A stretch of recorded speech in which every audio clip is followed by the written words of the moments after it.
안녕하세요. 주양가족 여러분, 오늘도 말씀의 내 가운데 복되고 행복한 하루 되기를 주의 이름으로 바랍니다. 오늘은 지상에 있는 장막이라는 제목으로 히브리서 9장 1절에서 10절 말씀을 묵상하고자 합니다. 히브리서를 보면 모형과 그림자가 있고 실체가 있는 것을 보게 됩니다. 세상에 속한 성수가 있고 하늘에 속한 성수가 있습니다. 옛 언약이 있고 새 언약이 있습니다. 이러한 대비를 통해 무엇을 계시하고 있는 것입니까? 사람의 손으로 만들 수 있는 것의 한계를 보이고 있습니다.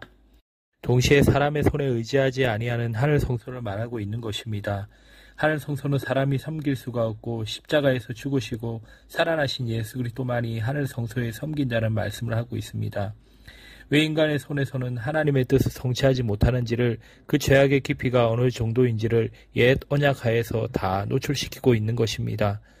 도대체 어느 정도로 죄악된 인간인지를 계시의 말씀을 통하여 확인해 보고자 합니다. 우리가 살아가면서 원망과 불평이 나올 때가 많습니다.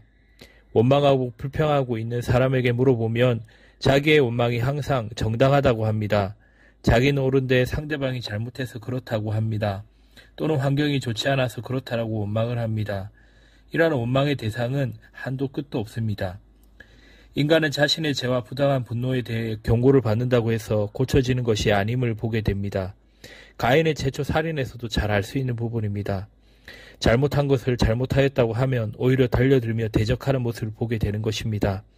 이러한 인간의 실상을 하나님께서 이스라엘 백성을 택하시고 율법을 주시면서 그러한 모습을 다 드러내시는 것입니다. 이러한 인간의 죄악을 모르고서는 복음도 은혜도 모르는 것입니다. 히브리서 9장 1절에 4절을 보면 세상에 있는 성소에 대해서 언급하고 있습니다. 모세가 시내산에서 설계도를 받은 성막의 구조입니다. 그 성막에는 성소와 지성소가 있으며 첫 장막에는 등대, 상, 진설병, 금, 촛대, 향로가 있었습니다. 그리고 둘째 휘장 뒤에 있는 장막이 지성소입니다. 이 지성소에는 언약궤가 있고 그 언약궤 안에 세 가지의 증거물이 담겨져 있습니다. 이것은 만나를 담은 항아리와 아론의 쌍난 지팡이와 언약의 비석들이 있고 그 위에 속죄서를 덮은 영광의 그룹들이 있습니다. 오늘은 이 지성소 안에 있는 언약의 증거물들을 통하여 인간의 반역의 증거를 보고서 그 반역을 덮고 있는 속죄소를 보고자 합니다. 첫째 증거물은 만나 담은 항아리입니다. 구원으로 인도하였다면 물과 양식이 떨어지는 것입니다. 그러니 원망이 당연히 나오는 것이 아니겠습니까? 그러면 양식이 주어지면 그들이 원망을 하지 않겠습니까? 만나를 주시면서 하나님께서 이스라엘 백성에게 시험하여 보시는 것이 있습니다. 내 말을 청종하는가 하지 않는가 하는 것입니다. 양식이 없어서 원망이 나왔다면 양식이 주어지면 순종을 잘 하는가 하는 문제에 있어서 이스라엘 백성들은 실패합니다. 매일 하루분만 거두라고 하셨는데 여분을 구하여 썩고 벌레가 생긴 것입니다. 안식에는 나가지 말라고 하였는데도 나갔습니다. 심지어 나중에는 만나는 질린다고 원망까지 한 것입니다. 양식이 충분하게 지워지고 옷이 헤어지지 않고 신발이 닳지 않고 발이 부르터지 않아도 그들의 원망을 그치지 않았다는 것이 광야 40년의 모습입니다. 그러므로 만나를 항아리에 담아서 언약궤에 보관하게 하신 것은 기적적으로 광야에서 먹고 살았다는 것만을 증거하는 것이 아니라 그들이 얼마나 하나님의 말씀을 거역하였는가를 증거하고 있는 증거물이 되는 것입니다. 오늘 우리의 삶의 상황이 이렇지 않습니까? 이 문제만 해결되면 감사하겠다고 하지만 그 문제가 해결되면 또 다른 원망과 불평이 나오는 것입니다. 범사에 감사가 나오지 않는다면 이미 하나님의 뜻에 따르지 않고 있는 것입니다. 그러나 끊임없이 터져나오는 원망은 누구 때문에, 환경 때문에 결국 하나님께 원망을 하는 것입니다. 단지 양식의 원망이 아니라 하나님께 대한 원망이 드러나는 것입니다. 두 번째 증거물은 아론의 쌍난 지팡이입니다. 민수기 16장 1절에서 3절을 보면 배경이 되는 사건이 나옵니다. 모세가 다른 사람들보다 특별한 것이 있어서가 아니라 하나님께서 모세를 선택해 세우신 것입니다. 그런데 이러한 처사가 못마땅한 것입니다. 우리도 다같이 거룩하였고 여호와께서도 그들 중에 계시는데 왜 너희가 여호와 총회 앞에 스스로 높이냐고 항의한 것입니다. 모세와 아론이 스스로 높인 것이 아닌데 그들이 그렇게 본 것은 자기들도 능력이 있는데 왜 우리가 너희의 말만 들어야 하는가 하는 원망이었습니다. 우리도 다 알아서 행할 능력이 있는데 사사건건 간섭하지 말라는 것입니다. 오늘 이 시대가 그렇지 않습니까? 제발 내 마음대로 하도록 내버려 두라는 것입니다. 간섭하지 말라는 것입니다. 아이들이나 어른들이나 관심을 가지는 것도 귀찮다라는 것입니다. 내 마음대로 하고 싶은데 누가 나서서 이렇게 하라 저렇게 하라는 것에 대하여 얼마나 분노가 일어나고 있습니까? 세 번째 증거물이 언약의 두 돌판입니다. 모세가 시내산에서 여호와 하나님께서 친히 새겨두신 두 돌판을 들고 내려오는데 산 아래에서는 그 언약의 돌판과 정면으로 배치되는 금송아지를 섬기고 있었습니다.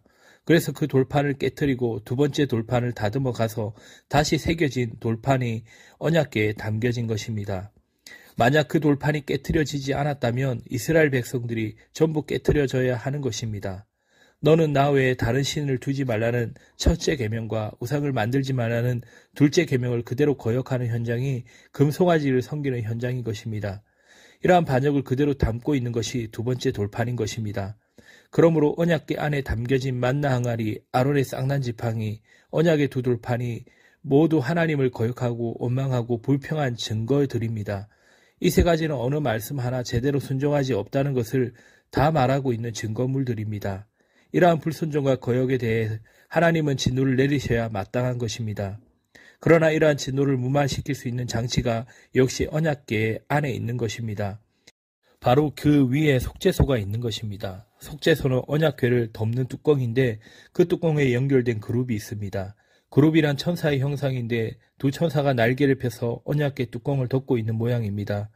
이 속죄소 위에 1년에 대제사장이 한 번 피를 가지고 자기와 백성의 허물을 속하여야 하는 것입니다. 이 속죄소의 별명이 시은자입니다. 은혜가 베풀어지는 장소인 것입니다. 히브리서 9장 6절에서 10절 말씀을 보면 이스라엘 백성들이 원망과 반영의 증거물들이 속죄소의 뚜껑에서 덮어지고 가려지고 있는 것입니다. 이 뚜껑에 피를 바르면 결국 예수 그리스도의 피로 자기 백성의 죄가 가려지고 덮어지는 것을 보여주는 것입니다. 그러므로 구약의 성소는 제한적이고 한시적인 것입니다. 이러한 제도를 통하여 성령께서 보이신 것은 비유이며 개혁할 때까지 맡겨진 것입니다. 그러므로 양심삼으로 온전하게 할 수 없는 것이었습니다.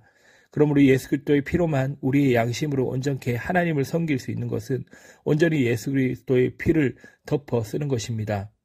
오늘날 우리의 삶의 방향과 목적이 무엇입니까? 세상에서 내가 원하고 필요로 하는 것을 구하고 취하는 것입니까?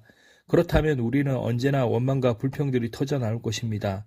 세상이 내 마음대로 되지 않고 가족이 내 뜻대로 움직여주지 않고 교회도 내 마음대로 되지 않는다고 원망과 불평이 나올 수밖에 없는 것입니다. 이스라엘 백성들의 반역의 증거물들이 언약궤 안에 담겨진 세 가지의 물건이었다면 오늘 우리가 하나님을 반역하고 거역한 증거물들은 무엇일까요? 바로 예수 그리스도의 십자가입니다. 이스라엘의 반역을 그 언약궤의 뚜껑이 덮어주고 가려주는 것처럼 오늘 우리의 반역을 십자가로 가려주고 덮어주시는 것입니다. 그러나 그냥 덮어주심이 아니라 우리의 죄악을 고발하면서 덮어주는 것이 십자가입니다. 우리의 삶의 흔적들에서 얼마나 원망하고 불평하면서 살았는지 언약궤의 세 가지의 증거물이 고발하고 있는 것입니다. 자기중심적이요 자기만을 위하여 살던 죄의 종들에서 이제는 주님의 은혜, 속죄소의 은혜, 시은자의 은혜, 그 십자가의 은혜를 입었기에 그 죄에서 해방되어 영광의 자유에 이르게 된 것을 참으로 기뻐하는 사람들이 성도입니다. 다른 것은 이 문제 앞에서 모두가 시시한 것들입니다. 이 은혜가 우리 모두에게 있기를 주의 이름으로 바랍니다.